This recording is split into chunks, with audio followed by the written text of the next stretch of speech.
ఒక్క మాట చెప్తున్నాను, నీకు విరోధంగా మాట్లాడిన వారు నీకు కనబడకుండా దేవుడు చేయబోతున్నాడు. నీ శత్రువులు నీ ఎదుట నిలబడకుండా దేవుడు చేయబోతున్నాడు. వారికి నిన్ను బట్టి వణుకును కలగ చేయబోతున్నాడు. నువ్వు మాట్లాడకుండా మౌనంగా ఉండి దేవునితో మాట్లాడి ఈ సంవత్సరం అంతా దేవునితో మాట్లాడిన ప్రతివాడు జయమును చూస్తాడు. దేవునితో మాట్లాడిన ప్రతివాడు విజయాన్ని సాధిస్తాడు. దేవునితో మాట్లాడిన ప్రతివాడు వారి కుటుంబాల్లో మార్పును చూస్తాడు. దేవునితో మాట్లాడిన ప్రతి వారి కన్నీరు నా దేవుడు తుడవబోతున్నాడు. అందుకంటాడు, దిగులు పడకు, నేనే నిన్ను బలపరుతున్నా.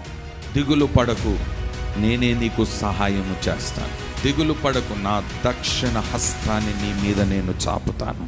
దిగులు పడకు, నేనే నీ తండ్రిని, నేనే నీ దేవుడను, నేనే నిన్ను ఆదుకునేవాణ్ణి.